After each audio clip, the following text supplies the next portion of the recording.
Bab 696. Nama, Dewa Perang Surgawi kembali ke kota penulis, Liu Yuetian. Plus matikan mengatur ulang. Di luar pintu berdiri beberapa pria kekar berambut pirang dan bermata biru. Salah satu dari mereka berjongkok di tanah, siap memasukkan dua kabel ke celah pintu. Meskipun keluarga emas hitam dapat menutupi langit dengan satu tangan di Milan, itu tidak berarti mereka tidak memperhatikan reputasi.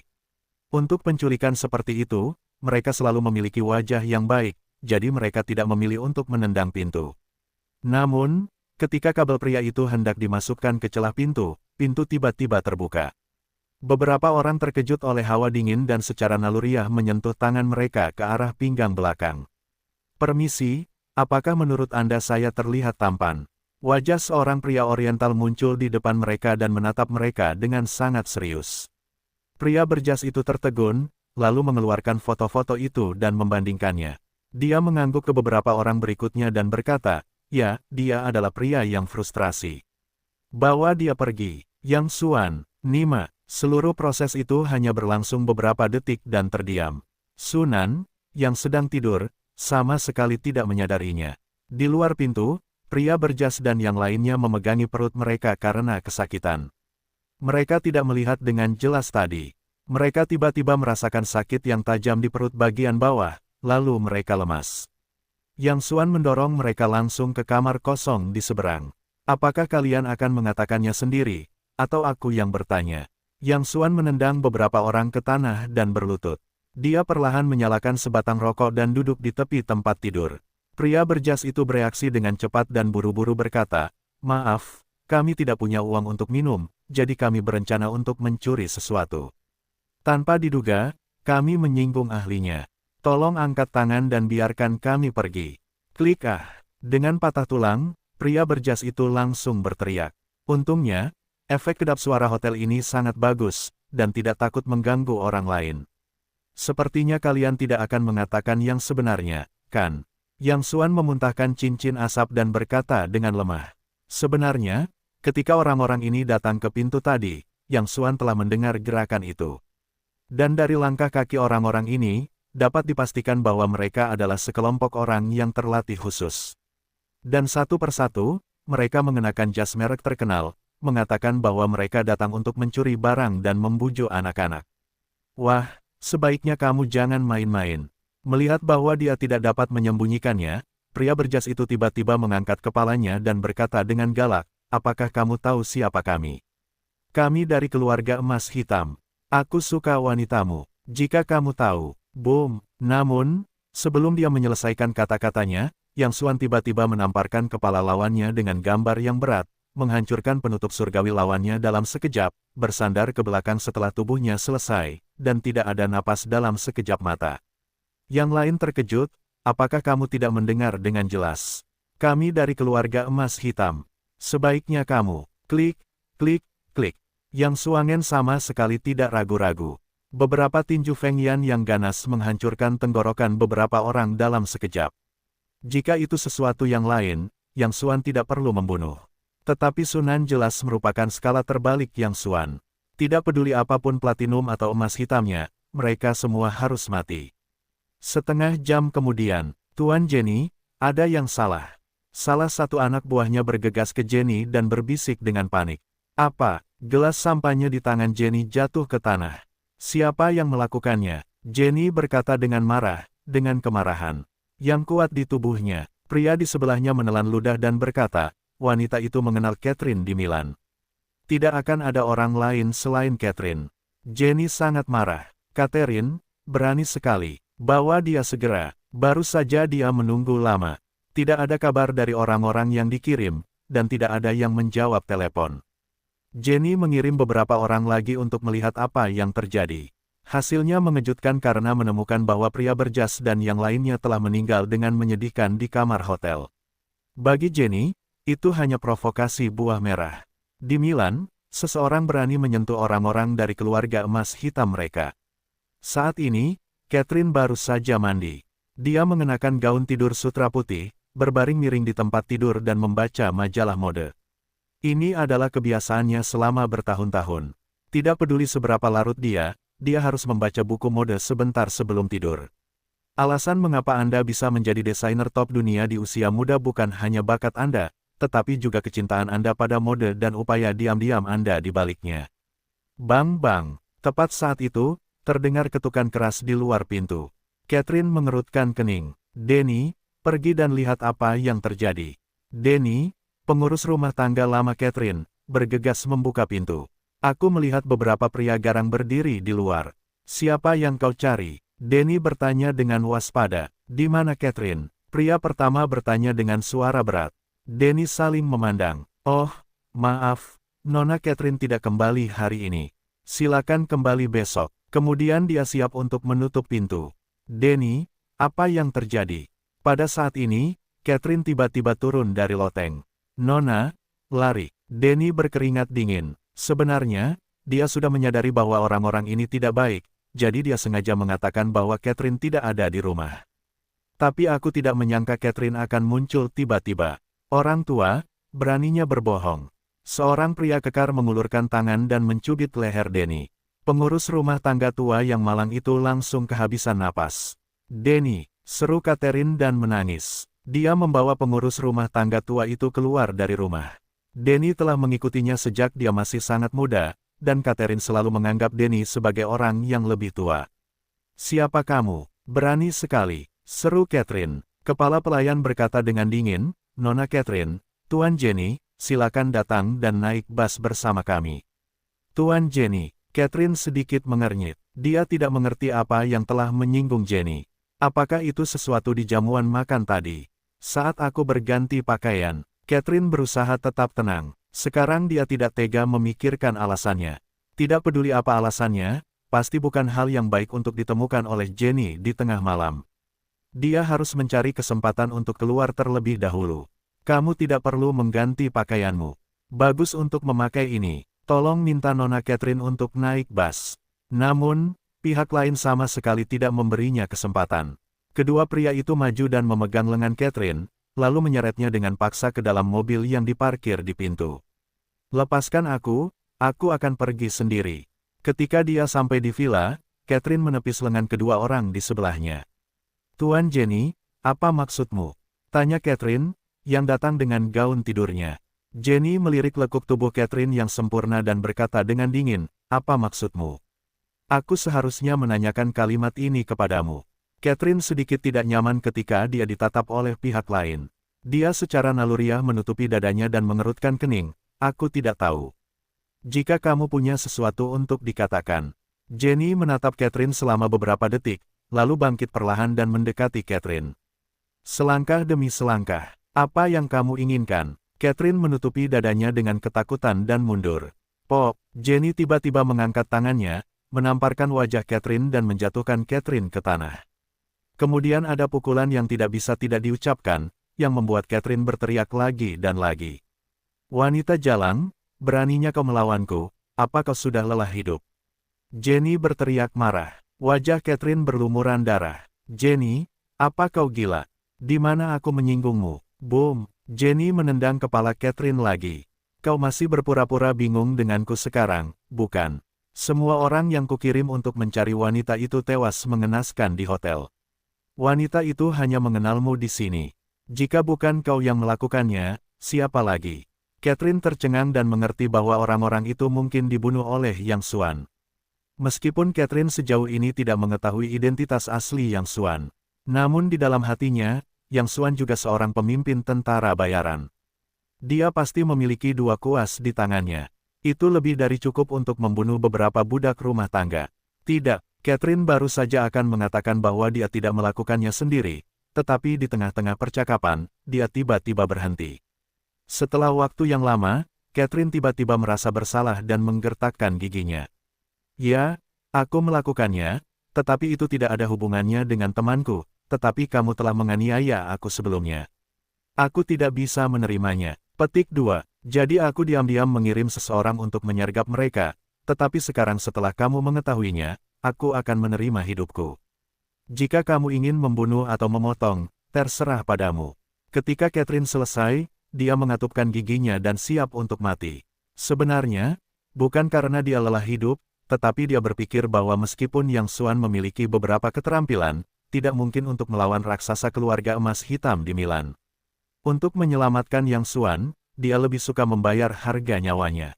Selama bertahun-tahun, dia secara bertahap telah menjadi desainer top dan menghadiri berbagai acara sosial top. Senyumnya telah dinilai sebagai salah satu senyum terhangat di dunia oleh sebuah majalah.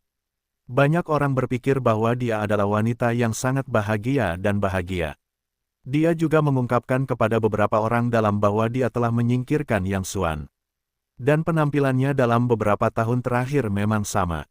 Sejak dia memulai jalan sebagai desainer, dia menjadi lebih bersemangat dan berhenti menangis setiap hari. Semua orang dalam juga percaya bahwa dia tampaknya telah benar-benar menyingkirkannya. Bahkan setelah waktu yang lama, bahkan dia pikir dia mungkin telah benar-benar menyingkirkan pria itu. Tetapi ketika dia melihat Yang Xuan lagi, dia menyadari bahwa dia tidak pernah benar-benar menyingkirkan pria itu sejenak dalam beberapa tahun terakhir. Dia bahkan lebih mencintai pria ini daripada sebelumnya. Agar pria ini tidak memiliki beban psikologis, dia dapat menunjukkan tampilan yang bebas dan santai.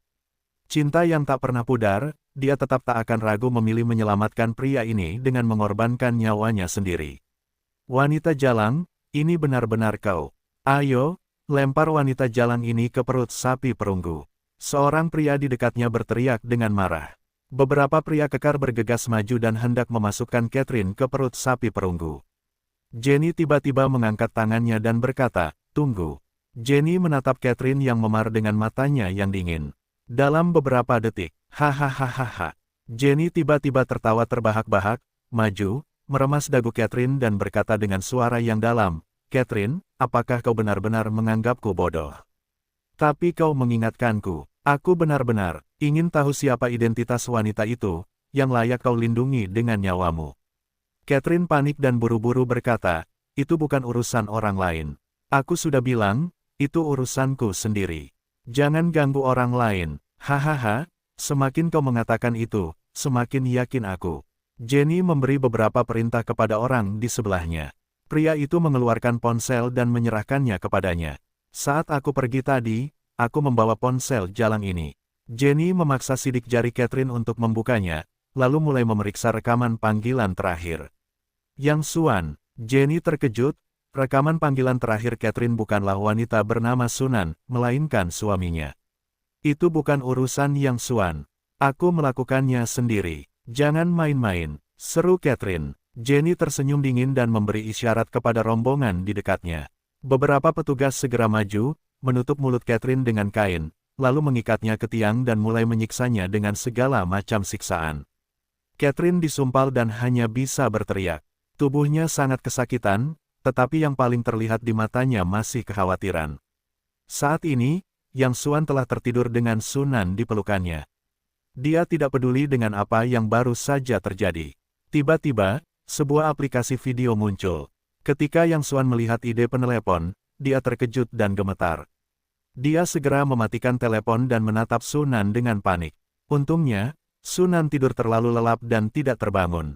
Ketika dia datang ke kamar mandi, Yang Xuan menghubungkan video, menekan suaranya dan berkata dengan tidak senang, "Mereka semua mengatakan jangan hubungi.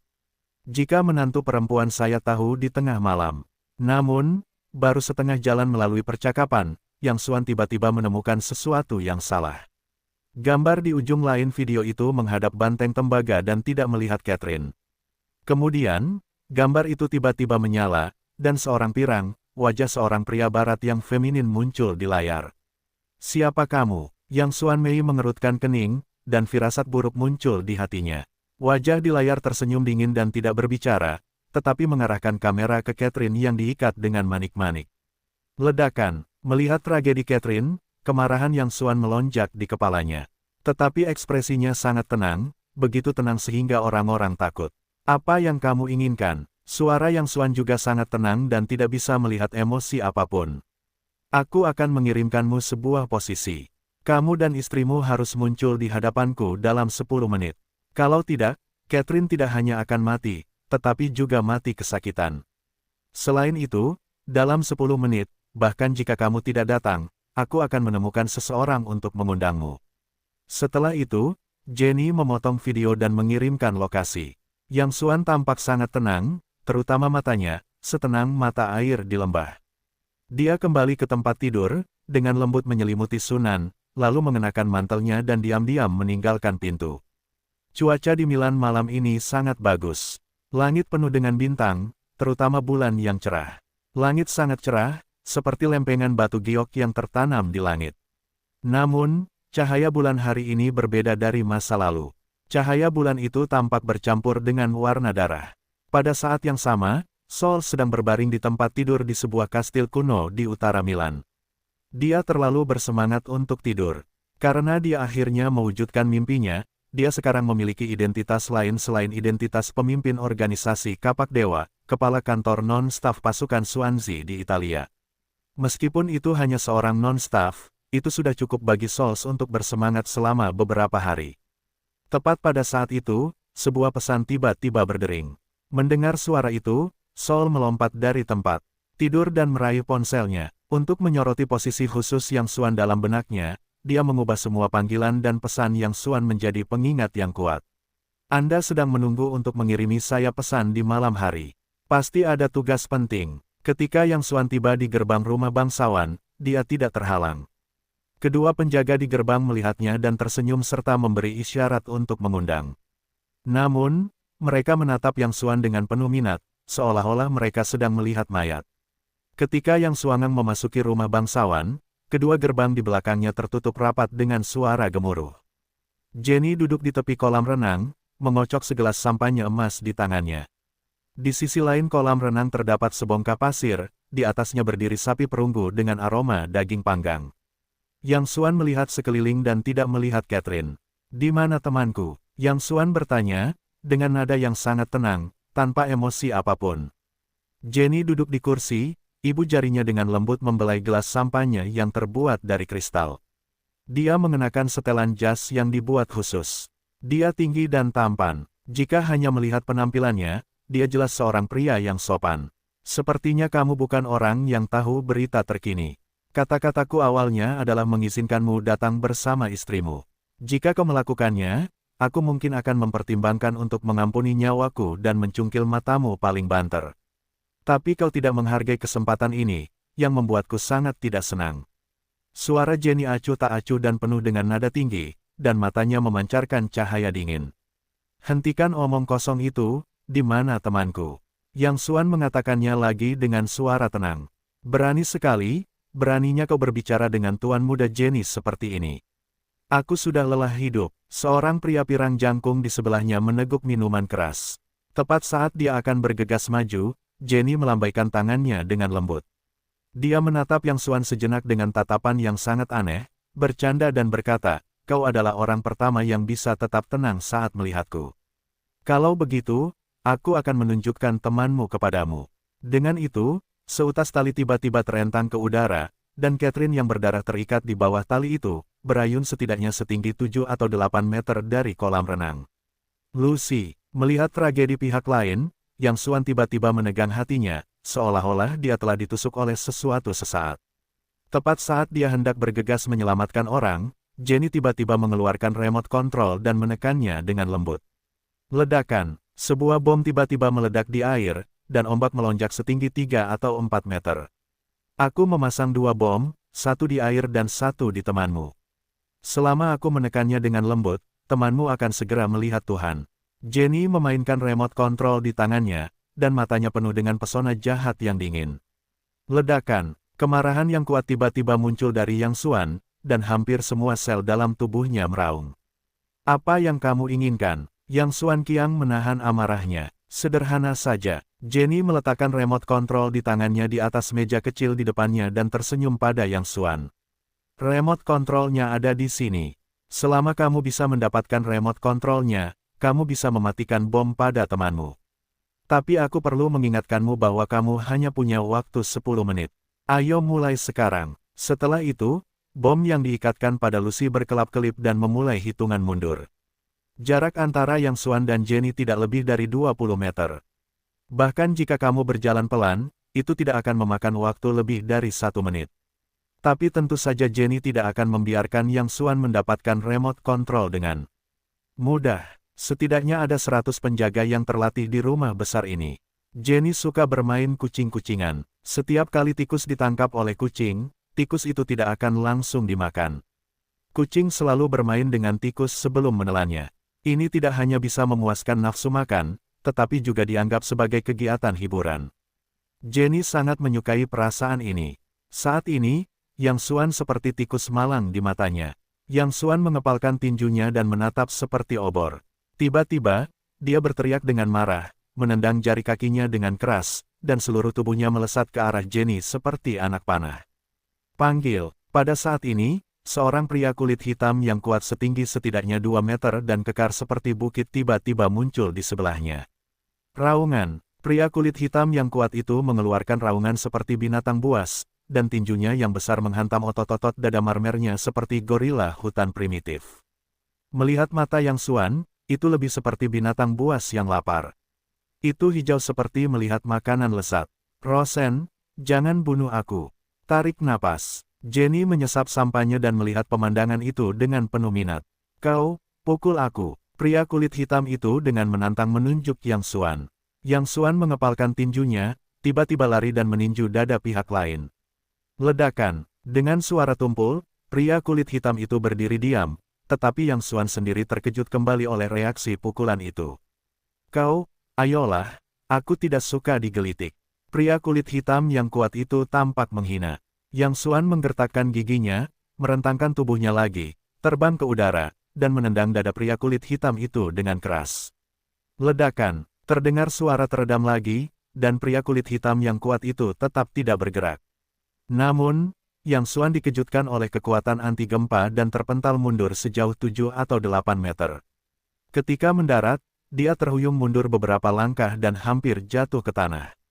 Sungguh mengecewakan. Jenny menggelengkan kepalanya karena kecewa.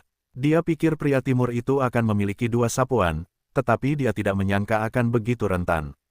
Dia tiba-tiba kehilangan sifat main-mainnya dan berkata pelan, Rosen, jangan buang waktu.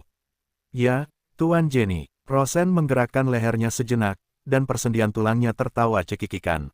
Seluruh pria itu bergegas menuju Yang Xuan seperti bukit yang bergerak. Yang Xuan tidak berani melakukan serangan keras. Dia hanya bisa melebarkan tubuhnya dan menghindar ke samping. Namun, saya tidak menyangka bahwa pria kulit hitam yang kuat itu tidak hanya memiliki kekuatan kasar. Tubuhnya yang besar sangat fleksibel. Sementara Yang Xuan menghindar, dia tiba-tiba mengayunkan kaki cambuk yang kuat seperti kilat. Ini dapat dianggap sebagai penghalang bagi semua jalan mundur Yang Xuan, dan tidak ada ruang untuk menghindar. Sudut mulut pria kulit hitam itu telah membangkitkan senyum, dan dia siap untuk mengakhiri pertarungan yang tidak berarti ini. Jenny juga merasa bosan. Jika dia tahu bahwa dia sangat membosankan, akan lebih menarik untuk menempatkan pria ini di perut sapi perunggu sejak awal. Tindakan Yang Xuan seperti yang diharapkan. Pada saat ini, dia tidak memiliki ruang untuk menghindar dan hanya bisa menerima pukulan keras. Bodoh. Pria kulit hitam yang kuat itu tersenyum dan memarahi. Menurutnya, orang timur ini benar-benar bodoh. Apakah dia pikir dia bisa menghentikan kakinya? Tepat saat dia hendak menyapu pria timur itu dengan satu kaki, dia tiba-tiba mendengar bunyi klik yang tajam, diikuti oleh rasa sakit yang tak terkatakan. Pada saat yang sama, mata pria kulit hitam itu penuh dengan yang luar biasa dan tidak dapat dipercaya. Orang timur itu mematahkan kakinya sekeras batu dengan satu telapak tangan. Tapi dia tidak memiliki kemampuan untuk melawannya sekarang. Jenny juga tercengang. Pemandangan di depannya benar-benar di luar dugaannya.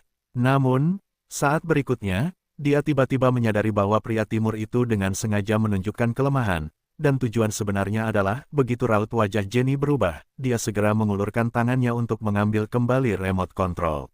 Namun, sudah terlambat. Kecepatan Yang Xuan sangat cepat. Dalam sekejap mata, dia melompat ke depannya dari jarak 7 atau 8 meter dan meraih remote control terlebih dahulu. Jatuhkan. Yang Xuan menekan tombol tutup, dan hitungan mundur bom yang diikatkan ke Catherine akhirnya berakhir. Pada saat yang sama, puluhan pengawal tinggi berpakaian hitam tiba-tiba keluar dari sekitar dan mengepung Yang Xuan. Semua orang memegang senjata pembunuh. Oriental, sangat licik. Jenny mengerutkan kening dengan amarah di matanya. Baru saat itulah dia menyadari bahwa dia baru saja dibodohi.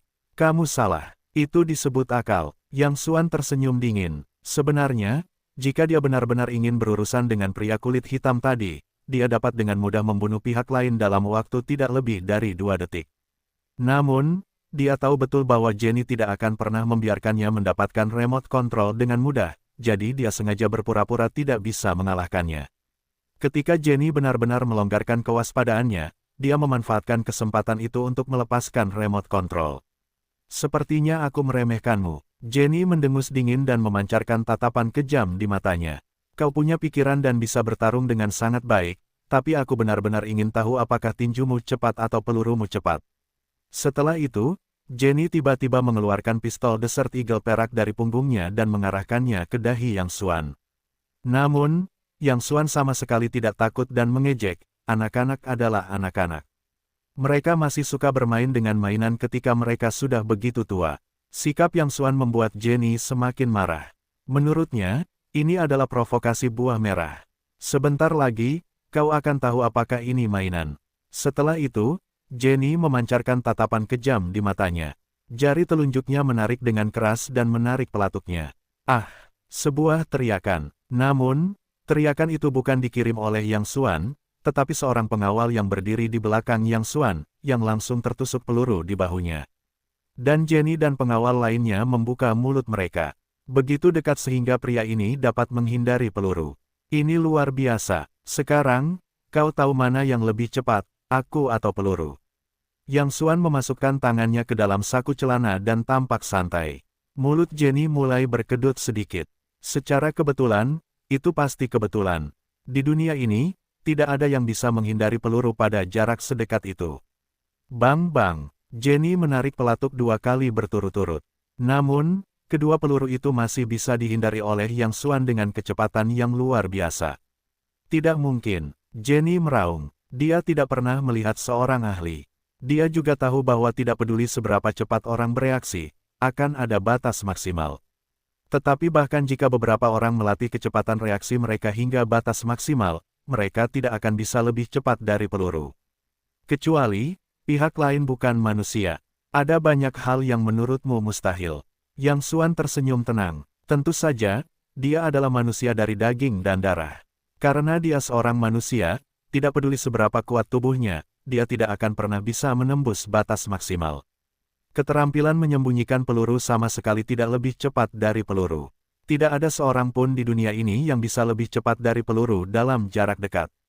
Itu adalah naluri yang berkembang setelah berkali-kali melewati hujan peluru. Setiap tindakan menghindar Yang Xuan sebenarnya sebelum Jenny menarik pelatuk, dan perasaan ini disebut antisipasi. Dan menyembunyikan peluru bukanlah hal yang sulit bagi para ahli sejati. 7 pemimpin pasukan Xuanzi dapat melakukannya.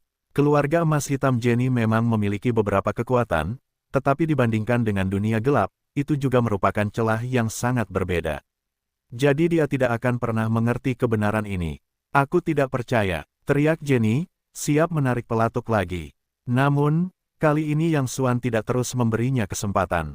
Tepat saat Jenny hendak menarik pelatuk, Yang Xuan tiba-tiba melesat. Jenny hanya merasakan sekuntum bunga di depannya. Ketika dia bereaksi lagi, pistol yang masih di tangannya telah diletakkan di dahinya dalam sekejap mata. Letakkan pistolnya. Sekelompok pengawal di dekatnya tiba-tiba mengubah wajah mereka ketika mereka melihat pemandangan ini. Jika sesuatu terjadi pada Tuan Jenny, itu akan menjadi masalah besar. Jenny juga berkeringat karena ketakutan. Tekanan yang diletakkan di dahinya oleh moncong pistol tidak dapat disadari jika dia tidak mengalaminya sendiri. Lebih baik kamu letakkan pistolnya. Jenny menggertakkan giginya dan berkata, apakah kamu tahu siapa aku? Aku satu-satunya pewaris keluarga emas hitam. Aku begitu besar sehingga tidak ada yang berani mengarahkan pistol padaku jika. Ledakan. Sebelum Jenny selesai, Yang Xuan tiba-tiba menembaknya di paha. Ah! Jenny menjerit. Peluru elang gurun itu memiliki kaliber besar dan langsung membuat lubang besar di pahanya. Letakkan senjatanya. Para pengawal di dekatnya ketakutan dan berteriak marah sambil memegang senjata. Namun, aku tidak berani bertindak gegabah. Bagaimanapun, Tuan Muda Jenny masih berada di tangan pihak lain. Kau berani menembakku, dasar orang gila. Sementara Jenny menderita kesakitan, dia lebih terkejut. Dia tidak pernah menyangka ada seseorang di dunia ini yang berani menyakitinya. Seperti Anda, saya tidak suka orang menodongkan senjata ke kepala saya. Yang Xuan berkata dengan acuh tak acuh. Kau sudah selesai. Aku yakin kau akan tercabik-cabik. Catherine, si Jalang, dan wanitamu, semuanya akan. Ledakan. Yang Xuan menarik pelatuk ke paha lainnya lagi. Ah! Kedua kaki Jenny patah dan seluruh orang itu berlutut di tanah. Pemandangan itu mengejutkan. Ngomong-ngomong, ada hal lain. Selain diarahkan ke kepalaku dengan pistol dan berani memprovokasi istriku, konsekuensinya akan lebih serius. Dengan itu, Yang Xuan mengarahkan pistol ke bahu Jenny. Tidak, jangan tembak. Jenny akhirnya menasihati, selama kau meletakkan pistolmu sekarang, aku tidak bisa mengejar semuanya sebelumnya. Selain itu, aku bisa memberimu sejumlah uang, banyak uang, dan bukankah istrimu akan berpartisipasi dalam kompetisi desain besok? Keluarga Emas Hitam kita adalah perusahaan investasi industri pakaian terbesar di Italia. Siapa yang akan memenangkan kejuaraan saat itu adalah kata-kataku. Tuan Ye, aku benar-benar ingin berteman denganmu. Bukankah ada pepatah lama di negaramu yang bernama Longxia, bahwa kalian tidak akan saling mengenal jika tidak bertengkar? Yang Xuan tersenyum dingin, tapi aku tidak tertarik berteman denganmu. Kau tidak memenuhi syarat, tapi demi ketulusanmu, aku bisa memberimu kesempatan. Setelah itu, Yang Xuan tiba-tiba melemparkan pistol di tangannya ke depan Jenny dan berkata dengan lemah, kau bunuh diri dengan pistol ini sekarang. Mungkin aku akan mempertimbangkan untuk melepaskan keluarga emas hitammu. Jenny tertegun, tiba-tiba mengulurkan tangan dan meraih pistol di tanah, lalu jatuh ke samping dengan sekuat tenaga. Seorang pengawal dengan cepat melihat dan tiba-tiba menarik Jenny ke tengah. Kerumunan, puluhan moncong hitam menunjuk kepala Yang Xuan lagi dalam sekejap. Jenny tertawa dan berkata dengan muram, Yang Xuan, waktu kematianmu akan segera tiba, dan kau akan membayar kesombonganmu. Pengawal di sebelahnya juga tersenyum dan menggelengkan kepalanya, berpikir bahwa pria ini pasti gila. Beraninya dia membuang pistol saat ini. Bahkan jika Yang Xuan Yu cukup kuat untuk menghindari peluru, ada lusinan moncong hitam yang diarahkan padanya saat ini. Namun, Yang Xuan masih tidak melihat rasa takut. Sebaliknya, dia tampak santai dan bahkan langsung memasukkan tangannya ke dalam saku celananya. Sepertinya kamu tidak akan menghargai kesempatan ini. Yang Xuan berkata dengan lemah, jika kamu tidak bunuh diri, tidak seorang pun di seluruh keluarga emas hitammu akan hidup untuk melihat matahari besok. Hahaha.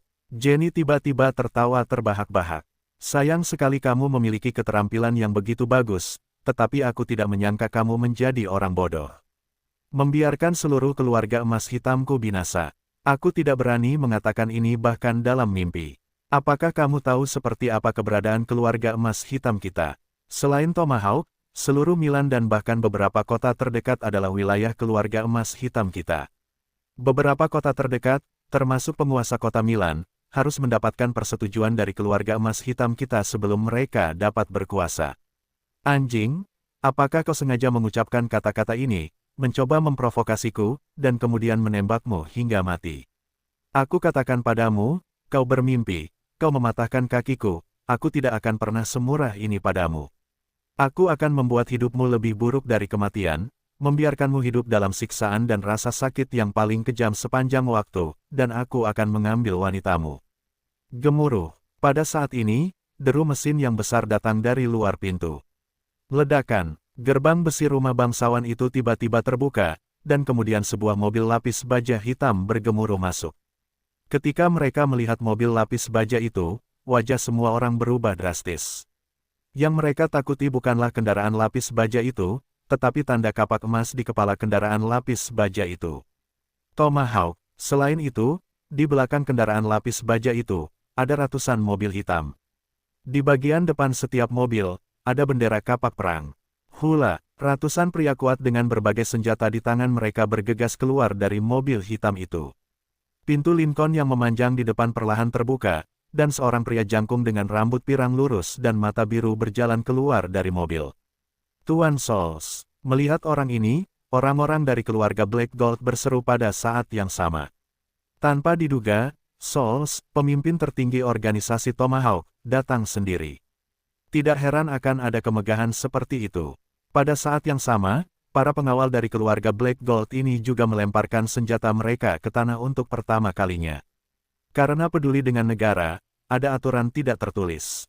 Kecuali diizinkan, tidak seorang pun dapat memegang senjata di depan pemimpin tertinggi Tomahawk, atau membunuh. Tuan Souls, mengapa Anda di sini? Saya Jenny dari keluarga Black Gold. Jenny merasakan jantungnya berdebar kencang dan bertanya-tanya hari apa ini. Bahkan Lord Souls datang ke pintu secara langsung. Merupakan impian seluruh keluarga emas hitam untuk berpegang teguh pada pohon besar organisasi seragam perang, tetapi mereka telah mencoba berbagai cara, tetapi mereka bahkan tidak dapat menyentuh ambang pintu orang lain. Sekarang merupakan anugerah bagi Souls untuk datang ke istana secara langsung. Ayo, bantu aku. Aku akan memberi hormat kepada Souls. Jenny berteriak dengan gembira, dan dua pengawal dengan cepat membantu Jenny berjalan maju. Selamat datang Tuan Souls. Aku Jenny dari keluarga emas hitam. Apa yang bisa aku lakukan untuk Tuan Souls? Jenny menyeret dua kaki daging dan darah dan berlutut dengan hormat untuk memberi hormat kepada Souls. Namun, Soul bahkan tidak melihatnya. Setelah melihat sekeliling, matanya tertuju pada Yang Xuan dan bergegas mendekat. Tuan Souls, pria itu berbahaya dan gila. Jenny tiba-tiba berteriak bahwa jika Tuan Souls terluka di rumahnya, konsekuensinya tidak akan terbayangkan. Namun, adegan berikutnya membuat semua orang menatapnya. Di sela-sela, Souls berjalan ke depan dan belakang wajah Yang Xuan, tiba-tiba membungkuk hormat dan berkata dengan suara keras, Souls mengunjungi Anda, mohon tunggu instruksi Anda. Ini mengejutkan semua orang. Apa? Soul membungkuk pada pecundang ini. Jenny mencubit lengannya. Ini bukan mimpi. Tuan Souls, apakah Anda salah? Orang ini sampah. Kentut. Souls menoleh dan berkata dengan marah, menghina penantian Anda, kejahatannya harus dihukum. Jun Ho. Jenny tampak bingung. Soul menoleh dan menatap Yang Xuan. Dengan patuh, dia berkata dengan suara yang dalam kepada Jenny, apakah Anda tahu pasukan Xuanzi? Jenny buru-buru berkata, Anda tahu, salah satu pasukan paling kuat di dunia gelap, dan pemimpinnya adalah markis termuda dalam sejarah dunia gelap, dikanonisasi sebagai juara markis. Dengan itu, Jenny tercengang. Tampaknya dia tiba-tiba mengerti sesuatu, dan wajahnya berubah. Apakah dia? Jenny menatap Yang Xuan, tidak mungkin. Pasti ada kesalahan. Bagaimana dia bisa menjadi juara Hulk, Tuan Souls? Ini pasti salah paham. Gemuruh. Pada saat ini, suara mesin terdengar lagi. Namun kali ini suara mesin lebih keras dari sebelumnya, dan itu datang dari atas. Ketika mereka melihat ke atas, mereka, termasuk Soul, tiba-tiba berkeringat dingin. Ada lusinan helikopter bersenjata melayang di langit. Pada saat yang sama, suara langkah kaki yang padat terdengar, dan kemudian sekelompok penjaga berpakaian baju besi anti peluru hitam dan memegang senjata api berat standar bergegas masuk dari luar. Dengar, semuanya, letakkan senjata kalian sekarang juga. Helikopter itu menyiarkan berita di langit dengan klakson berkekuatan tinggi. Pada saat yang sama, para penjaga hitam juga mengarahkan semua jenis senjata api berat ke semua orang yang hadir. Ini, Jun Ho, cepatlah dan aku akan melindungimu. Soul tercengang. Bahkan jika organisasi Tomahawk-nya peduli bahwa negara itu dapat menutupi langit dengan satu tangan, mereka sama rentannya seperti sekelompok semut di depan orang-orang ini yang menggunakan pakaian, gigi, dan bahkan helikopter bersenjata. Senjata berantakan di tangan mereka adalah mainan anak-anak dibandingkan dengan senjata api berat standar di tangan para penjaga baju besi hitam itu. Tetapi reaksi pertama Soul bukanlah melarikan diri, tetapi menghalangi di depan Yang Xuan. Pada saat ini, seorang pria kekar dengan baju besi berat tiba-tiba masuk dari kerumunan dan berjalan lurus ke arah Yang Xuan. Kamu harus pergi. Dengan tanda silang di hatinya, Soul mengeluarkan pistolnya dan mengarahkannya ke pria itu, siap untuk menarik pelatuknya. Namun, pria di seberangnya hanya menendang tanah dengan lembut, dan sebuah batu kecil menerbangkan pistol di tangan Soul seperti peluru. Sebelum Soul bisa bereaksi, dia terlempar keluar oleh pihak lain. Soul jatuh terbanting ke tanah dengan keras, tetapi saat ini, dia tidak peduli dengan rasa sakit di tubuhnya. Dia hanya peduli dengan keselamatan Yang Xuan dan berteriak, kapak dewa mendengarkan perintah dan bertarunglah dengan mereka. Tepat di tengah perintah Soul, pria kekar dengan baju besi berat tiba-tiba meledak, berlutut dengan satu lutut di depan Yang Xuan, terdengar seperti lonceng yang keras, dan berkata dengan hormat, Guo Satian, pemimpin pasukan Xuanzi. Kam Xiaoqi, telah melihat Jun Ho. Kam Xiaoqi telah berkumpul. Tolong beri instruksi, desis, Begitu kata-kata ini keluar, ada suara dingin di sekelilingnya. Wajah Jenny bahkan lebih pucat, matanya kusam, dan matanya putus asa seperti abu. Pasukan Swansea. Jadi pria ini benar-benar seorang juara.